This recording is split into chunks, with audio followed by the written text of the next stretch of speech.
মাছের বিভিন্ন প্রিপারেশনের মধ্যে মাছের যে দুটো রেসিপি সবথেকে প্রিয় যে দুটো ডিশ, তারই মধ্যে ফার্স্ট হলো ইলিশ ভাপা আর হলো এই দই কাতলা।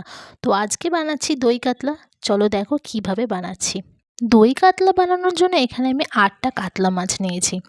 আর কাতলা মাছগুলোকে নুন আর হলুদ করে দিয়ে কিছুক্ষণ মাখিয়ে নিয়েছিলাম। মাখিয়ে রাখার পরে তারপরে একটা প্যানে দিয়ে দিয়েছি বেশ খানিকটা সাদা তেল। সাদা তেলে মাছগুলোকে ভালো করে ভেজে তুলে রাখবো। মাছগুলো খুব ভালো করে ভাজা হয়ে গেলে তেল থেকে তুলে নিয়ে সেই একই তেলে দিয়ে দেবো গোটা গরম মশলা।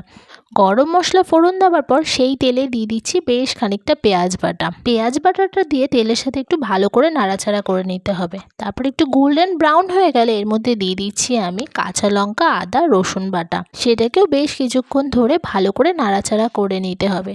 তারপর দিয়ে দিচ্ছি একে একে নুন, দিয়ে দিচ্ছি চিনি। চিনির পরিমাণে এখানে একটু বেশি দেবো কারণ এখানে দই পড়বে, দইয়ের স্বাদটা যাতে টক ভাবটা ব্যালেন্স হয়ে যায়। আর দিয়ে দিচ্ছি ধনে গুঁড়ো আর জিরে গুঁড়ো দিয়ে সমস্ত মশলাটাকে ভালো করে কষিয়ে নেব। কষানোর সময় খেয়াল রাখতে হবে যেন এটা কড়াইতে লেগে না যায়, তাই বারবার এটাকে একটু নাড়াচাড়া করে নিতে হবে।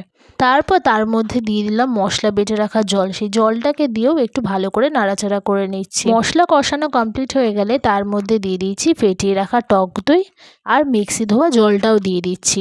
দইটাকে যখন আমরা মশলার মধ্যে দেবো তখন গ্যাসটাকে লো ফ্লেমে রাখতে হবে। তারপর বেশ কিছুক্ষণ ধরে নাড়াচাড়া করে নিয়ে একটু ফুটে আসলে ভেজে রাখা মাছগুলোকে দিয়ে দেবো। একটু ভালোভাবে ফুটে আসলে তার মধ্যে দিয়ে দিচ্ছি গরম মশলা গুঁড়ো আর ঘি, আর দিয়ে দিচ্ছি চেরা কাঁচা লঙ্কা। এইভাবেই তৈরি আমাদের আজকের রেসিপি দই কাতলা। ভিডিওটি ভালো লাগলে অবশ্যই কমেন্ট করে জানাবেন, সাথে লাইক অ্যান্ড সাবস্ক্রাইবটা করে যাবেন। দেখা হচ্ছে পরে ভিডিওতে।